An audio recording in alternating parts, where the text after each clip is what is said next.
అప్పు విషయంలో కనకం కుమిలిపోతూ ఉంటుంది. కన్న కూతురి జీవితం ఇలా అయిపోయిందేంటి?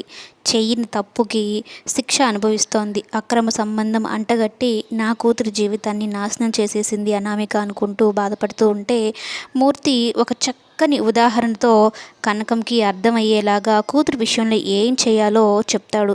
అలాగే తనకి మంచిగా పెళ్లి చేస్తే బావుంటుందేమో తన జీవితం అనుకుంటూ ఇద్దరు మాట్లాడుకుంటూ ఉంటే, సరే పూజారితో మాట్లాడదామని పూజారికి చెప్తే, ఆ పూజారి కాస్త ఒక రౌడీని తీసుకొచ్చి సంబంధం అని అంటాడు.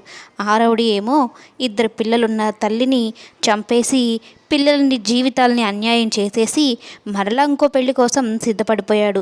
అదేంటి చూస్తూ చూస్తూ ఒక రౌడీకి మేమెలా ఇస్తాము అనేది అంటూ ఉంటే, భలే ఉందండి, మీ అమ్మాయి మీద ఎంత పెద్ద మచ్చపడిందో మీకు తెలియదా? మీ కూతురు ఒక తిరుగుబోతు, నేను అలాంటి వాడినే, మా ఇద్దరికే సెట్ అవుతుంది, మీరు ఇంకొక ఆలోచించకుండా నాకే ఇచ్చి పెళ్లి చేయండి అంటే, కనకం ఆ రౌడీ చంప పగలగొట్టి, నా కూతురు గురించి ఏమనుకుంటున్నావురా, నా కూతురు నిప్పు, ముందు బయటికి వెళ్ళు అని చెప్పి మెడ పట్టుకొని బయటికి నెట్టేస్తుంది. అలాగే ఆ పూజారిని కూడా బాగా మందలిస్తుంది.